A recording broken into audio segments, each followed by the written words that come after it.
Alhamdulillahirabbil alamin. Bismillahirrahmanirrahim. Assalamualaikum warahmatullahi wabarakatuh. Selamat Waalaikumsalam. selamat malam semuanya. Kita ya, ini tumben-tumbennya nih kita mulai lebih awal. Biasanya jam 8 ya. Sekarang jam setengah 7 ya.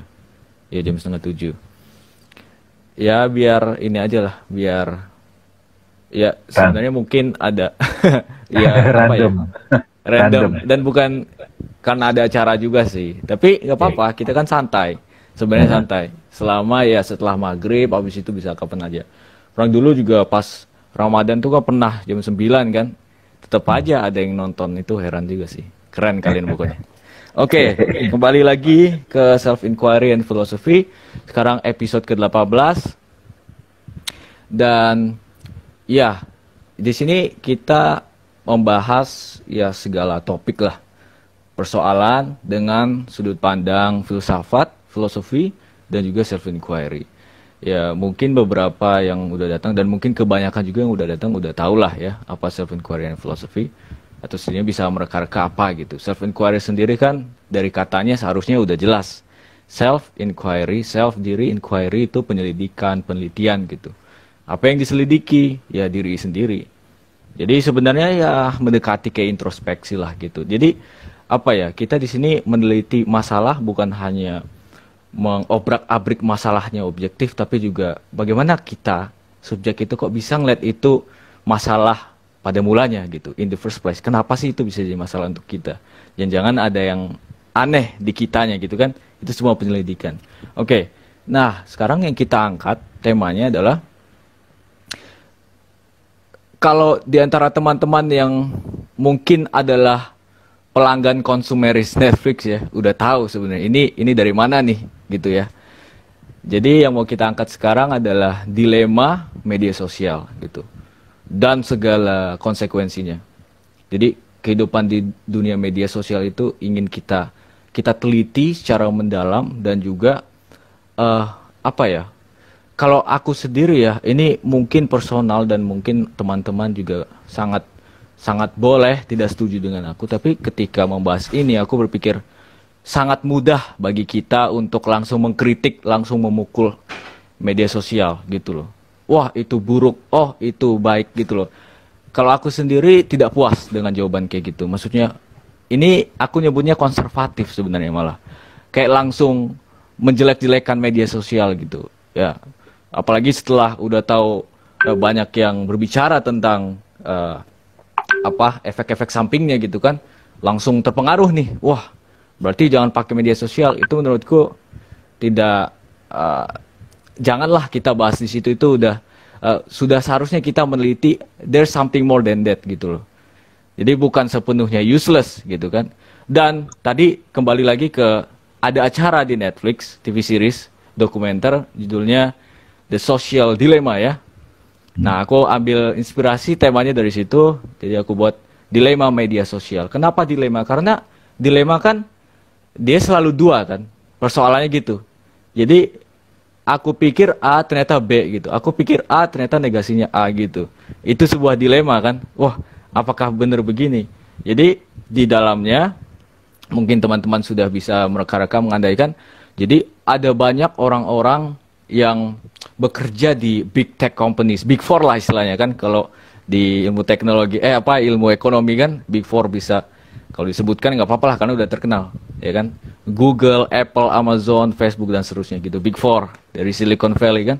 Nah mereka orang-orang itu membeberkan lah, mereka bercerita tentang bagaimana sekarang media sosial udah nggak seperti yang mereka bayangkan pada mulanya gitu.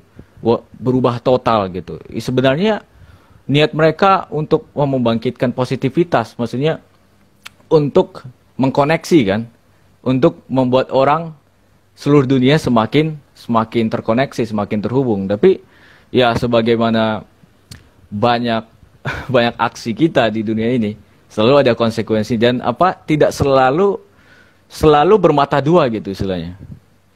Nah, itulah dilema kan, dilema media sosial. Nah, tapi yang aku harapkan ya, ini mungkin personalku aja. eh kita bisa bijak menghadapi media sosial ini. Tidak sepenuhnya mengecam, itu pun salah, itu bodoh namanya. Dan tidak sepenuhnya juga masuk tenggelam di sana gitu. Jadi benar-benar appropriate, menyesuaikan. Gitu mungkin harapanku. Gitu.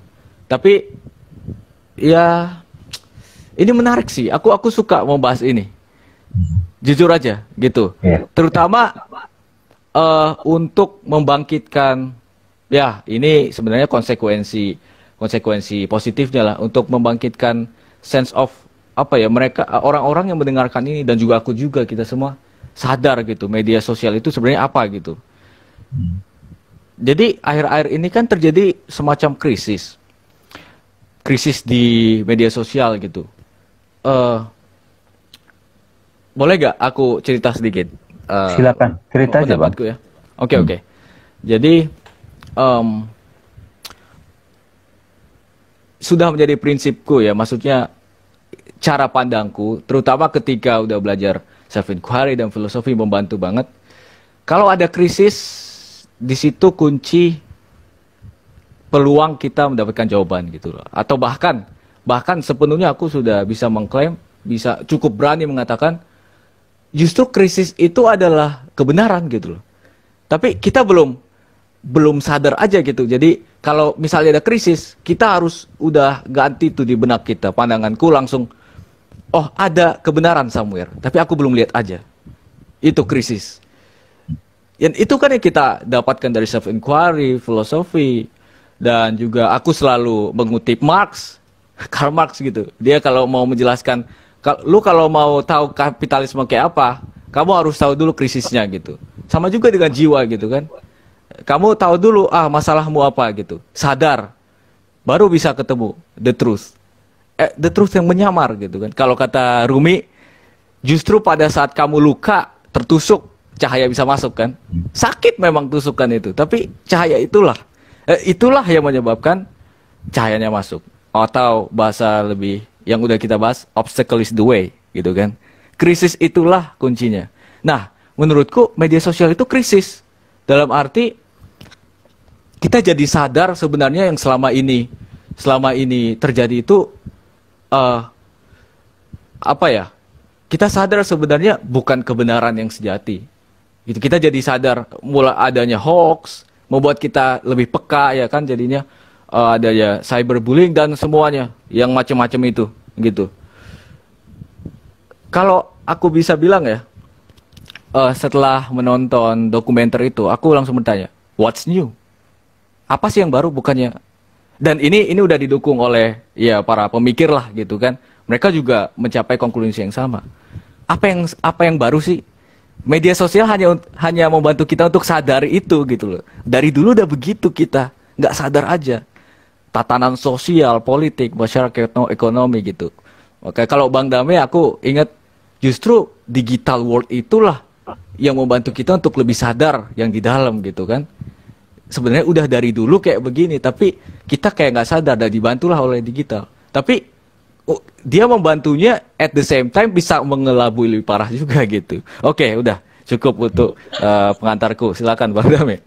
Ya, terima kasih Bang Arif. Sebagai anak muda, teman-teman sekalian, Bismillahirrahmanirrahim. Dengan nama Allah yang Maha Pengasih dan Penyayang. Assalamualaikum warahmatullahi wabarakatuh.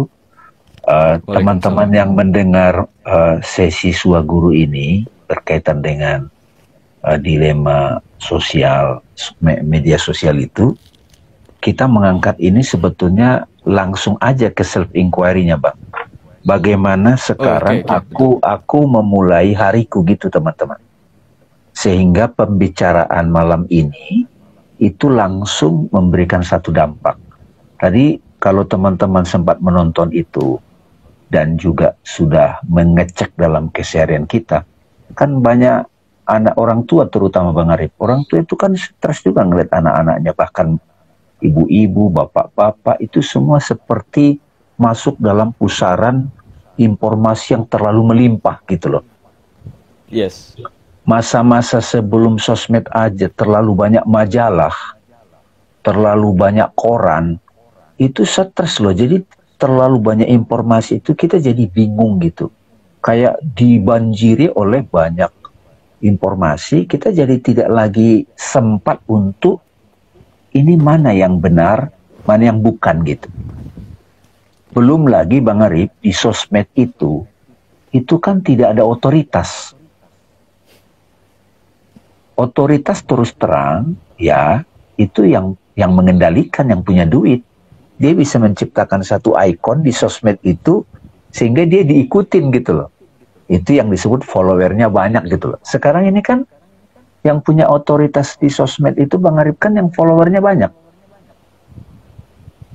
Padahal yang followernya banyak kan belum tentu dia mewakili the truth.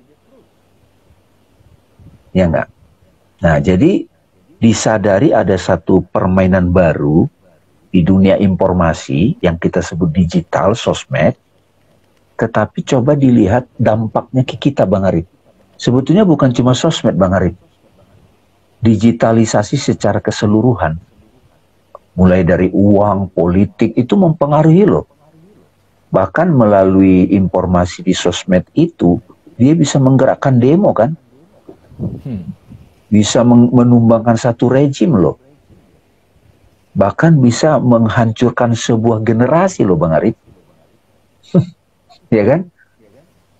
Jadi kalau misalnya Bang Arif sebagai anak muda dan teman-teman, atau ibu-ibu, bapak-bapak yang sekarang bisa riset aja, wawancara sama anak-anak gitu. Ya, ambil aja gitu kan.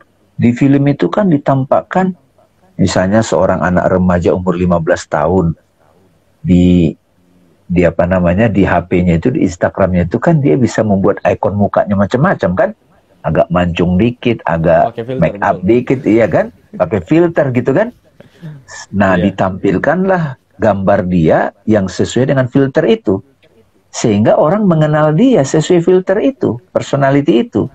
Wah, itu nah, dan disukai kan. Nah, lalu kemudian begitu dia lihat muka dia di cermin di kamar, akhirnya dia jadi pingin apa ya? Pingin mengubah-ubah bentuknya gitu loh. Sampai begitu. Ini bukan tentang benar salah dulu ya. Betul. Itu dampak psikologi.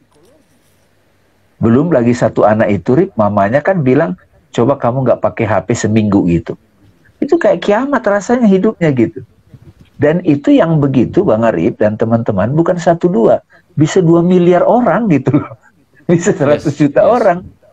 Nah, orang-orang di Google, di Facebook itu mulai menyadari dampaknya ini teman-teman. Dan mereka, kabar baiknya, mereka ingin mempengaruhi kita, memberikan satu sopan santun juga di situ, tapi entah kapan. Tetapi ya yang punya duit kan yang menguasai semuanya gitu loh. Jadi tergantung pesanan gitu. Tapi terus terang teman-teman, kalau mau menonton lebih detail boleh tuh di Netflix. Tonton aja bila perlu berkali-kali, karena nanti dampaknya itu dahsyat banget di dalam peradaban. Itu sebetulnya. Tapi kalau di malam ini Bang Arif, kita ingin mengajak teman-teman untuk melakukan self-inquiry. Misalnya deh, WA group setiap orang kan banyak banget Bang Arif. Coba deh. Itu kan kebanjiran informasi. Kalau nggak komen dia nggak bersosialisasi. Kalau komen juga menyita waktu, ya kan? Belum banyak lagi orang yang nanya-nanya ke kita gitu. Tidak semua orang Bang Arif sudah sadar, sudah bisa berjarak dengan HP-nya gitu. Gatal aja gitu. Ya kan? Karena itulah teman-teman, malam ini setidaknya coba direnungkan 2 hal. Satu, bagaimana permainan digitalisasi ini dengan sosmed, financial, politik, semuanya lah di situ. Pahami permainannya, it's not real. Bahwa di situ ada kehadiran yang real, kehadiran yang indah, yang mensupport juga, itu yes. Tapi tidak semua orang tajam membedakannya gitu Bang Arif. Betul. Iya enggak? Iya. Nah, yang kedua adalah langsung teman-teman, bagaimana aku merespon, menyelidiki pengalamanku dengan digitalisasi setiap hari ini. Nanti jangan-jangan kita menganggap makna normal sudah berubah Bang Arif. What is normal gitu. Makanya kan di cerita itu kan mereka mau makan malam tuh sama keluarga. Karena semuanya pegang HP, ibunya memutuskan. Ini semua HP harus masukin box gitu kan. Ya kan? Masukin box Iya. gitu. Begitu mereka itu duduk bareng nggak pakai HP, bingung mau ngomong apa nih. Udah nggak terbiasa lagi ngomong personal touch gitu yang nyambung coba. Nah itu coba aja tuh dicek teman-teman. Itu maksudnya nih, makanya kita angkat ini. Ini pembahasan yang sangat luas, tapi sebetulnya ini juga nanti kita bahas Bang Arif, bagaimana dampaknya kepada pendidikan. Oke. Ada positifnya, Menarik, menarik. positifnya terus terang saja, ya saya pribadi teman-teman dengan adanya teknologi ini, saya gunakan untuk belajar, banyak banget yang dapat dipelajari, kemudian silaturahim, iya enggak? Kemudian juga sebetulnya mendidik orang juga gitu. Tapi terus terang anak ABG coba Bang Arif, dia asik nonton Instagramnya itu setiap hari gitu. Itu kan lama-lama dia habis waktunya di situ, sehingga dia tenggelam dalam imajinasi yang dia belum bisa kenal siapa identitas dirinya gitu. Jadi ini tidak hanya orang muda, tetapi juga orang-orang yang sudah dewasa juga belum tentu bisa punya sikap yang tegas terhadap permainan baru ini gitu loh Bang Arif. Iya. Kalau zaman dahulu Bang Arif, ini kan sebetulnya terus terang teman-teman, kalau saya belajar filosofi dan metafisik, saya bilang sama Arif teman-teman di forum Suaguru, sebenarnya dari dulu prinsip komunikasi antar pikiran itu dari dulu udah ada. Cuma segelintir orang yang menyadarinya, bahwa kita ini terkoneksi. Misalnya nih, tiba-tiba kita kepikiran seseorang teman lama, 5 menit kemudian dia nelpon. Ini kan sebetulnya komunikasi antar pikiran. Dapat ide, kemudian keingat ini gitu.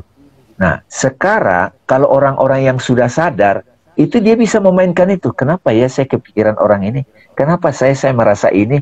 Kenapa ya saya kok di alam ini kok merasakan ini? Kok dapat ilham ini? Kok dapat gambaran imajinasi ini? Itu kan orang-orang tertentu dulu yang bisa mempraktekkan itu.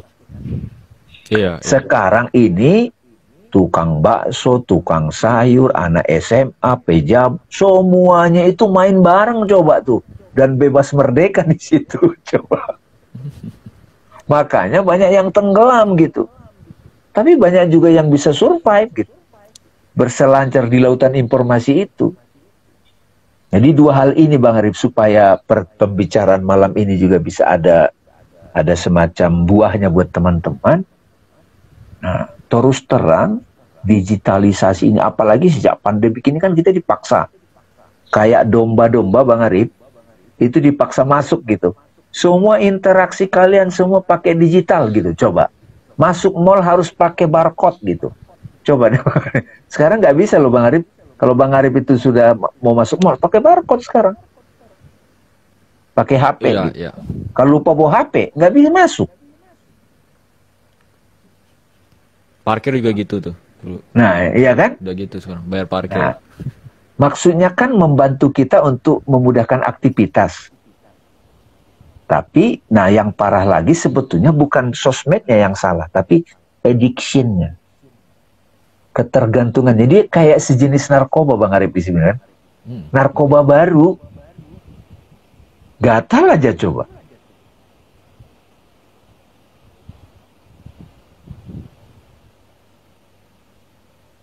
Jadi terlalu banyak informasi itu, kita jadi sudah mulai tidak bisa memilah-milah. Jadi kalau misalnya otoritas ini ngomong, dianggap sudah benar. Belum tentu juga teman-teman. Makanya perlu self-inquiry. Perlu menyelidiki pada diri sendiri. Sebenarnya informasi ini saya butuhkan atau tidak.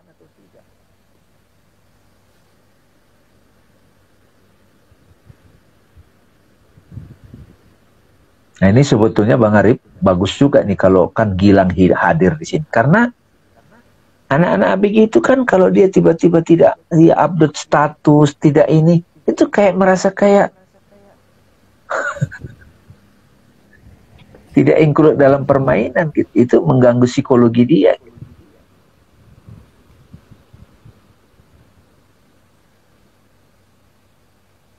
Nah, coba tuh sekali-sekali Bang Arif melihat dari sudut pandang anak-anak muda itu.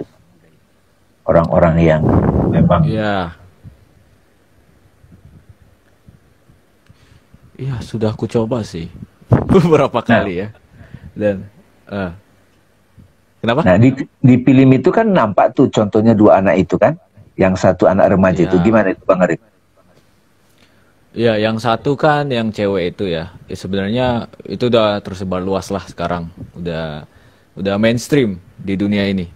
Dan yang menarik tadi aku mau motong sedikit tapi nggak apa-apa. Ini eh aduh apa sih aku lupa jadinya. Itu yang tentang filter tadi itu. Jadi ini detail-detail tapi sangat krusial menurutku karena pas ini kan dia lagi ngepost nih. Ini nggak apa-apa mungkin ya spoiler tapi sebenarnya kalian udah sering lihat lah di real life. Maksudnya di media sosial kalian. Eh dia ngepost pakai filter. Nggak ada yang like, maksudnya nge-like cuma dua gitu kan, dua tiga gitu. Terus dia perbarui, dia edit, bla bla bla. Oh sampai benar-benar kayak bukan manusia. Terus di post dan banyak yang like. Nah, yang menarik adalah di komennya, tolong dong aku mau kamu mancungin hidungmu misalnya. Jadi kayak ya mereka itu pingin bukan kamu yang di like gitu loh. Yeah. Jadi udah kelihatan banget itu image bukan kamu itu. Yang mereka suka bukan kamu pada saat itu. Iya kan? Jadi itu krusial banget. Jadi dari komennya, kamu ganti dong, oh kamu panjangin dong, warnanya kamu ganti. Jadi mereka malah pingin yang dieditnya gitu. Nah, sementara Menarik itu krusial banget. Sementara orang yang mengedit foto dia itu, dia kan jadi kayak bisa ada demand iya. gitu loh. Nah, Kalau yang nggak bisa kedua, menyisihkan kan, memfilter. iya. Dia kan kalau dalam 7 derajat dia kan dia jadi lawamah tuh Bang Arif. Lawamah itu Betul. teman-teman, dia jadi minder, jadi waduh kurang cantik, kurang ganteng, kurang keren dan seterusnya gitu. Ini loh. Dan itu numpuk-numpuk. Akhirnya dia lama-lama tidak lagi menjadi otentitasnya. Nah, jadi sekarang ini teman-teman saya sering menerima orang-orang yang konsultasi seperti itu. Baik itu orang tuanya, baik itu anaknya sendiri dan seterusnya gitu. Banyak yang merasakan. Nah, gitu. Ini ada pertanyaan nih Bang Arif. Sebenarnya informasi ini saya butuhkan atau tidak? Dalam banget nih Om Dame gitu. Karena kita belum pernah aja mikirin itu. Makanya dalam. Padahal sebenarnya that's crucial, fundamental gitu. Ini kita butuhin gak sih? Dan itu loh maksudnya. Karena teman-teman di film itu, dari sononya itu yang membuat arsitek dari sosmed ini, itu memang mereka menggoda kita terus-menerus. Sehingga diciptakan addiction gitu. Sampai kita tidak sadar udah terlelap di sana. Makanya malam ini teman-teman coba deh dicek. Itu pertanyaan ini aja udah bagus tuh. Satu itu aja, ini informasi ini saya perlukan atau tidak gitu. Itu aja sudah membantu untuk aware terhadap apapun informasi yang masuk. Saya perlukan atau tidak. Nah, bagaimana saya bisa menentukan ini perlu atau tidak? Itu kan balik lagi kepada tingkat kematangan diri. Betul.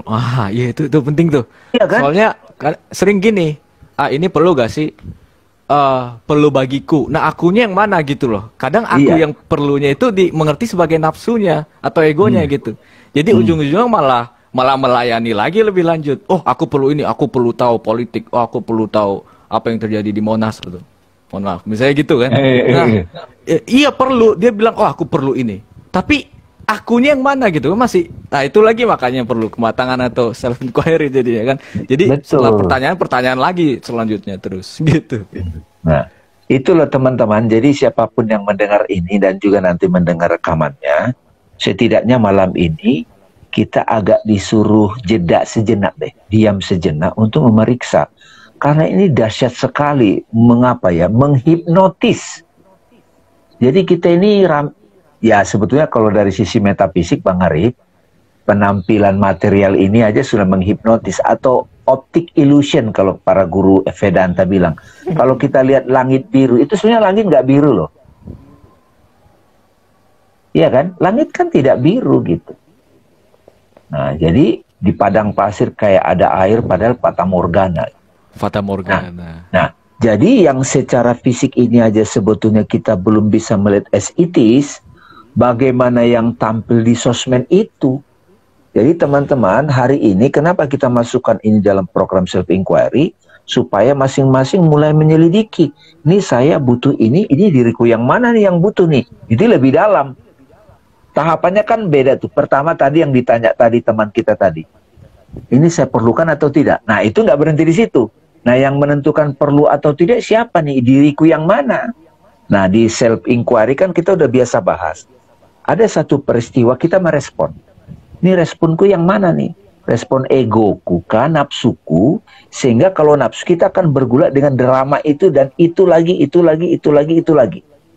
Tapi kalau yang merespon akalku, di situ mulai kita objektif, teman-teman. Kita mulai lebih teliti. Nah, ini belum semua orang mahir menggunakan akal saja belum. Memilah-milah mana yang objektif aku perlukan atau tidak secara logik, itu saja belum. Buktinya apa? Coba deh teman-teman. Datang dari WhatsApp. Oh, sampaikan ini misalnya hadis apa. Oh, nanti bakal dapat pahala. Share ke 20 orang. Share aja dia itu nggak mikir coba.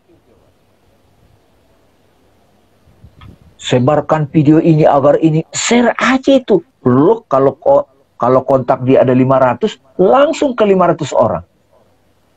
Makanya saya sendiri kalau di grup itu sering banget clear chat, clear chat, clear chat.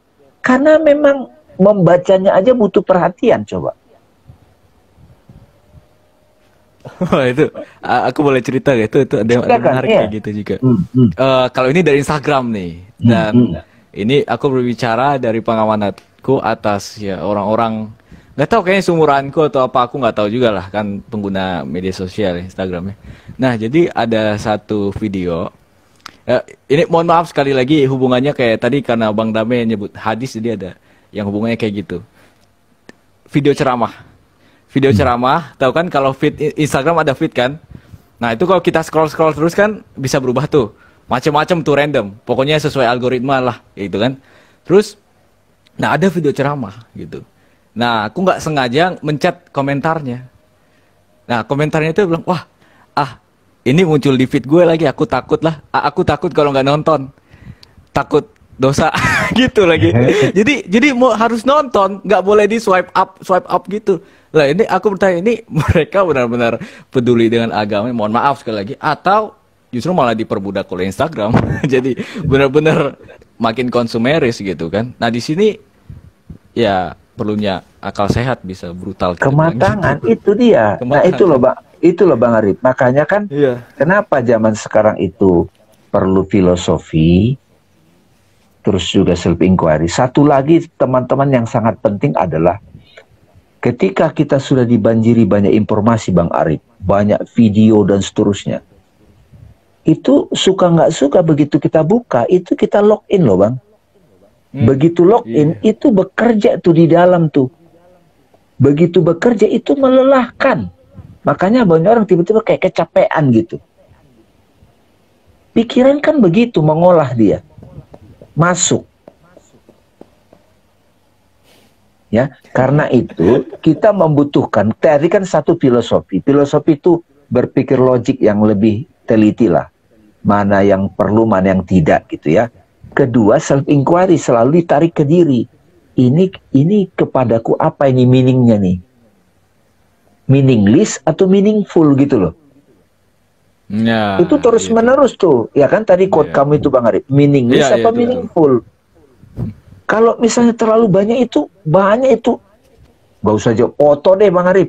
Foto banyak itu kan yang dipoto kayak udah yang 3 tahun udah nggak dibuka lagi. Nah, ini bukan tentang salah benar, tapi ini proses self inquiry. Nah, yang ketiga tadi teman-teman adalah ketika pikiran ini, batin ini lelah, kita butuh ruang istirahat. Kalau di Christianity, Bang Arif, namanya itu saat teduh. Kalau di Islam itu ya sebetulnya sholat gitu. Apa namanya, rest in love gitu, rest in peace. istirahat untuk damai gitu. Anehnya, Rip, sholat ritual itu habis dia buka Instagram atau apapun, begitu sholat dia masih di sini nih muter-muter. Jadi sholat 5 waktunya nggak benar-benar istirahat, nggak benar time to rest, time to peace gitu, time for peace. Nah, apakah apakah itu sholat, apakah meditation, zikir, ataupun dengerin musik, kita butuh istirahat, teman-teman, yang langsung kontan gitu.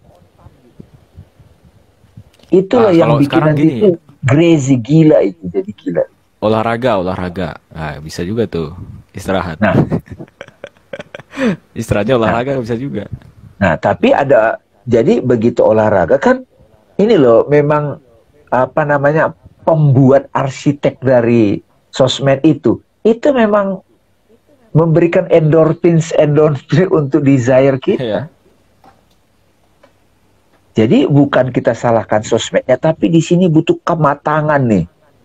Kalau Mas Menteri suka nyebutkan critical thinking gitu.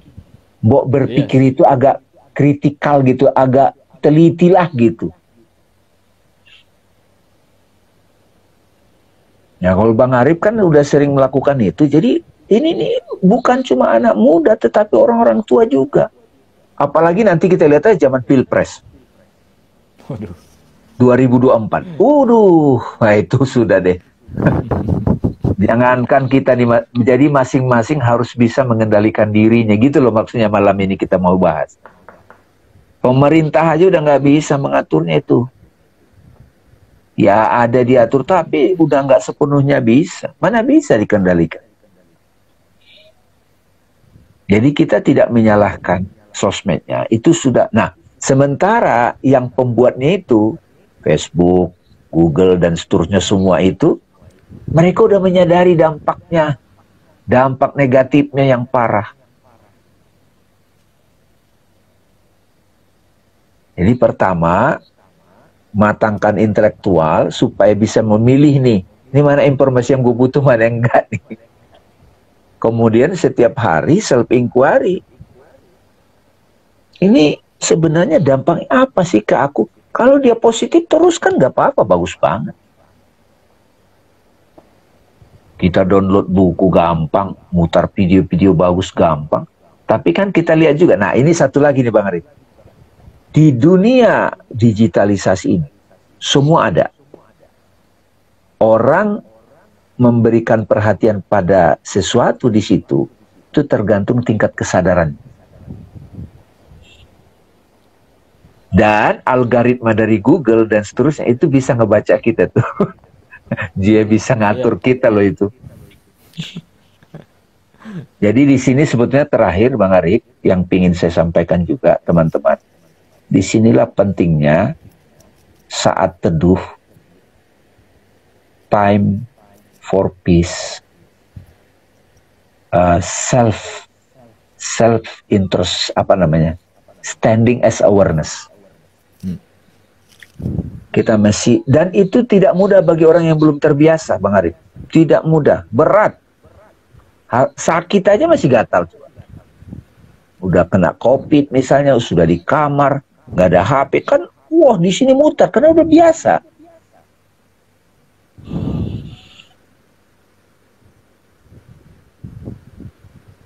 Ada poin-poin nggak yang didapat Bang Arif? Ada ya, insya Allah ya. Banyak. Ya. Ini ada pertanyaan nih, apa pertanyaan atau enggak nih? Self-inquiry dan self-reminder sangat beda tipis.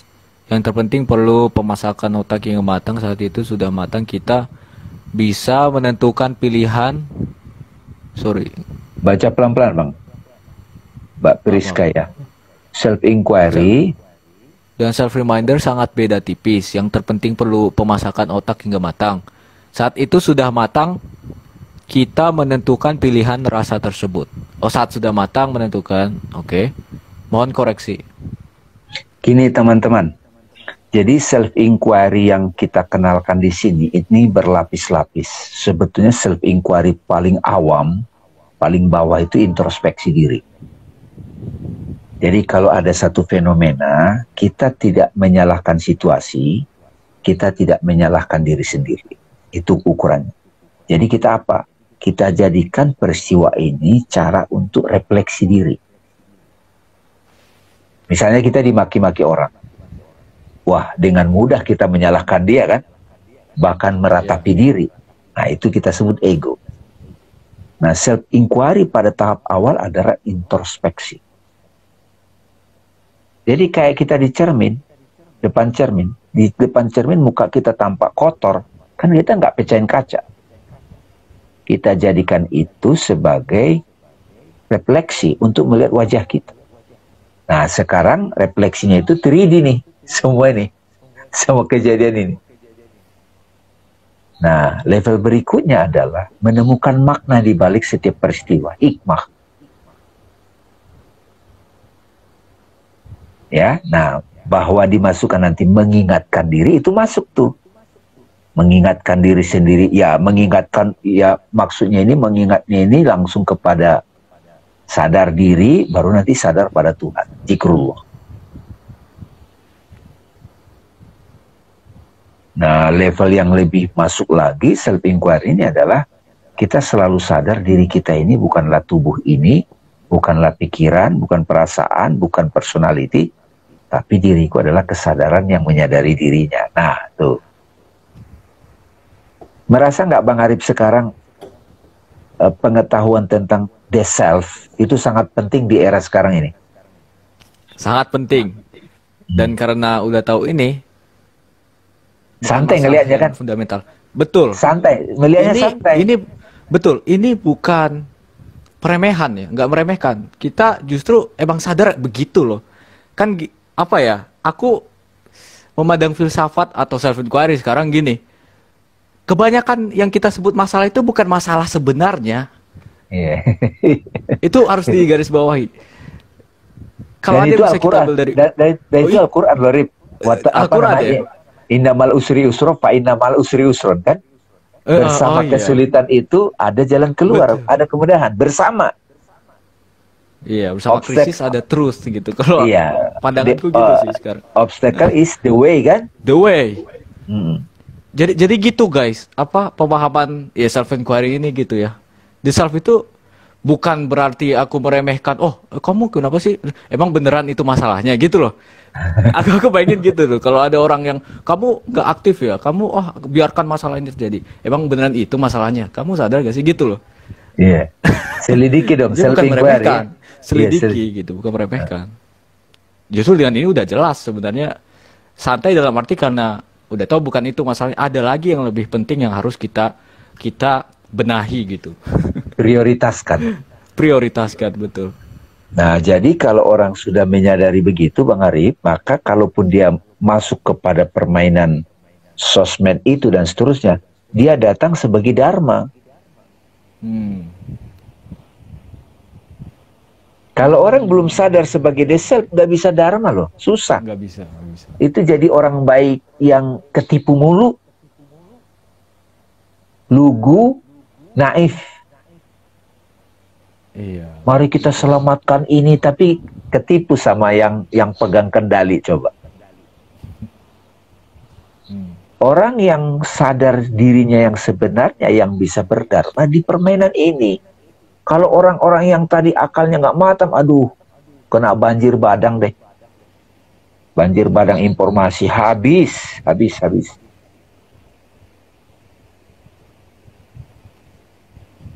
Oke, ada lagi nih.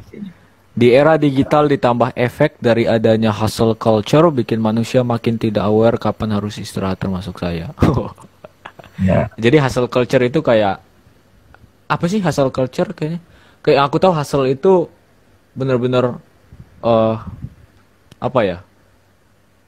Masuk ke dalam itu loh, maksudnya bener-bener wah aku harus begini, harus aktif atau apa gitu. Kayaknya itu yang aku dapat. Aku kurang yang pertama, teman-teman. Yang pertama, kita harus sadar ada kehidupan alam semesta ini yang tidak kita ciptakan. Ada pohon hidup dengan tanaman, burung berkicau, hutan lah, nature. Dan alam semesta ini punya ritmik gitu loh Bang Arif. Nah, dengan kita masuk ke dunia sosmed ini, digitalisasi, kita sudah tidak lagi selaras dengan nature loh. Hmm. Misalnya Bang Arif yang suka begadang, dia tidak menikmati subuh lagi kan? Ayam berkokok gitu kan dia. Nah, tapi yang menarik Bang Arif, ini cerita nih Kak Nadia nih Bang Arif. Waktu ke New York, di sana itu kan ada Google. Di situ Rip, di kantor Google itu yang lantainya banyak, itu di situ ada tempat main ski, ada tempat ini hutannya. Itu di set up sedemikian rupa sehingga orang berasa betah coba. Jadi alam itu, nature itu dibawa ke kantor itu. Hmm. Coba. Kalau nggak salah ada musola juga ya sana ya. Masjid Iya. juga. Lengkap lah pokoknya. Nah, bayangin Bang Arif, kalau nanti perkembangan teknologi ini semuanya sudah bisa pakai kacamata yang dari Google Glass itu, maka semuanya itu melihat itu pakai kode-kode ini sudah. Kacamata ini. Hologram. Mixed reality. Nah, kebayang nggak mulai kita itu tidak lagi terhubung dengan realitas alam.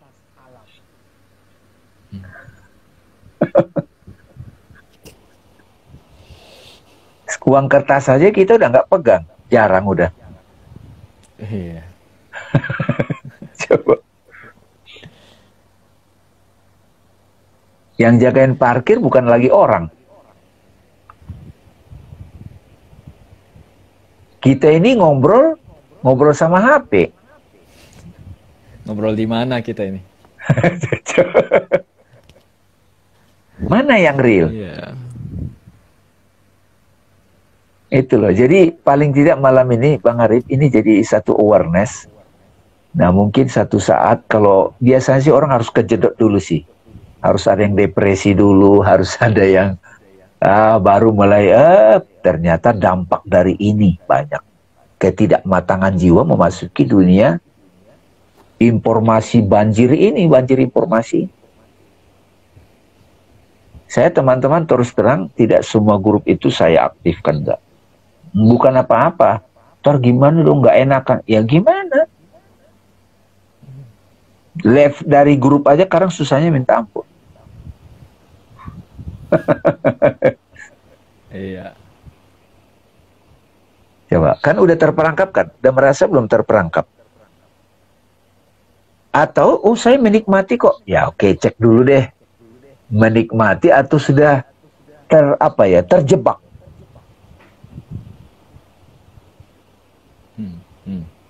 Belum lagi Bang Arif, misalnya nih dunia digital, kompetisi, mental kompetisi itu habis itu Bang Arif. Tahu kan maksudnya competition, di atas langit ada langit.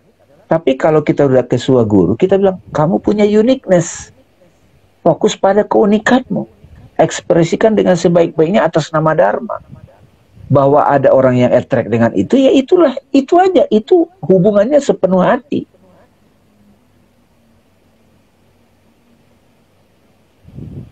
Ini misalnya nih yang dengerin 30 orang ini kan. Iya kan? Ya misalnya ada 20 orang alhamdulillah paham. Ya syukur-syukur 31 orang paham.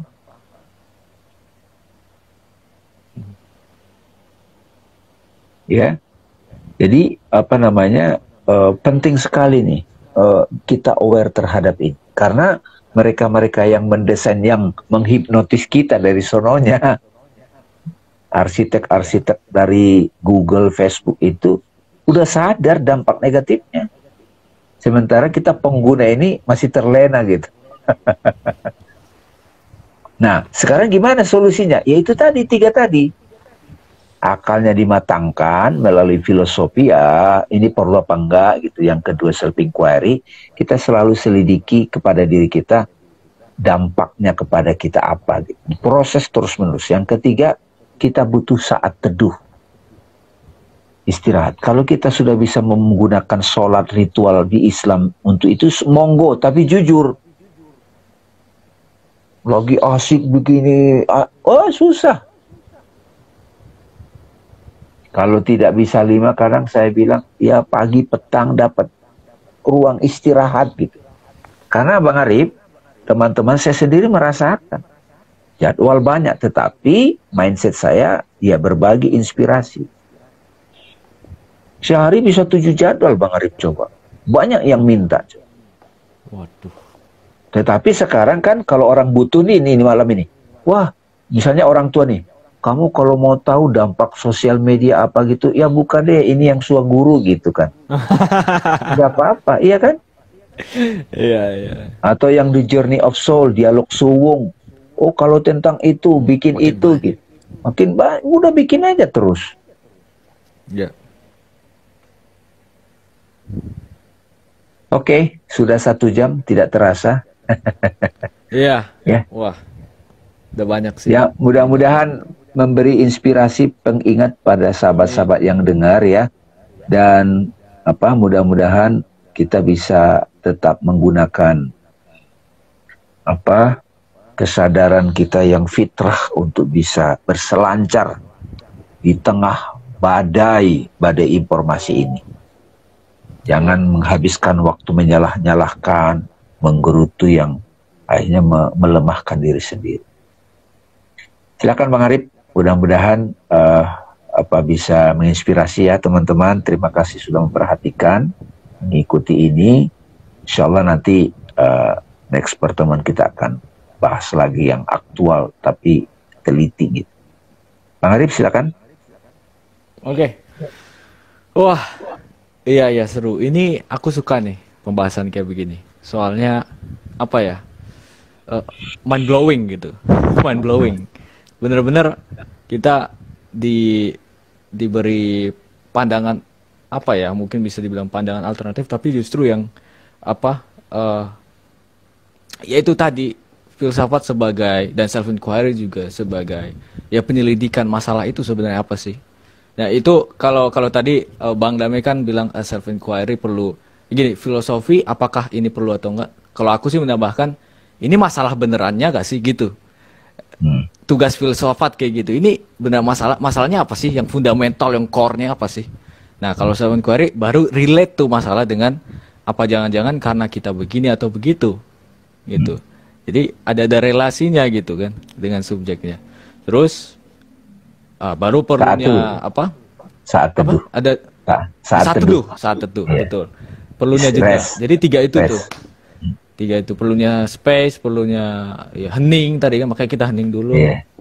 Jadi kalau aku sih ya setiap pagi alhamdulillah olahraga itu untuk itu salah satunya juga. Untuk refresh the mind gitu.